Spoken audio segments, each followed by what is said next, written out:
I hold my hands up, I did gatekeep in the original version of this video, not on purpose, I was just being lazy, so I'm re-uploading and talking you through all the products I've used. So to start, I prepped my skin with the Ordinary Natural Moisturising Factors Gel Moisturiser. And now I'm going in with the Fenty Pro Filter Foundation in the Soft Matte Original Formula. This of course is not my actual shade at all, but I was going in with Instant Tan afterwards. For contour, I use the Morphe Contour Stick in shade 12. I have had this thing forever, so I don't even know if it still exists, so I am sorry. Any cool tone contour shade will do. Blending that all in with the Real Technique sponge. My current favourite concealer, and it has been for a while now, is the e.l.f. Hydrating Camo Concealer, the satin finish version. And this one is in the shade Light Ivory. Also, I don't know why I stick my pinky out like that, I never realised till after. I use this shade to conceal any dark circles, but I'm also using it as my highlight shade.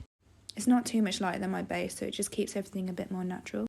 Now I did want my under eye to be super bright and snatched, so I went back in with another concealer, which was the e.l.f. Camo Concealer again, but this time the 16-hour matte finish version, and this was in shade Fair Rose. Now after leaving those liquids and creams to dry down a little bit, I went in with the Laura Mercier Loose Setting Powder just to settle that into place. I worked from the bottom of my face up, and this was to avoid having too much powder under my eyes too soon.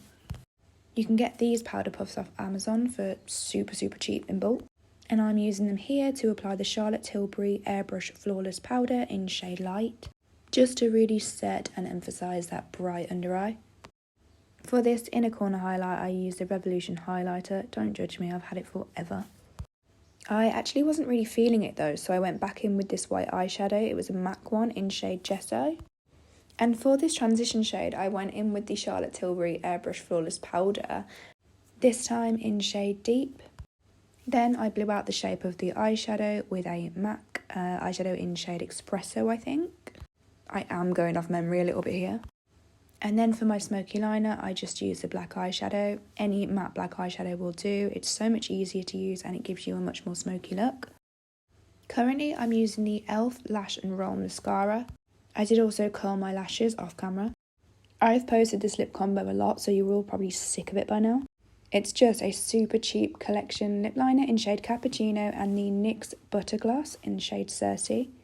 For my blush, I used a MAC one in shade Lovejoy. And that is the final look.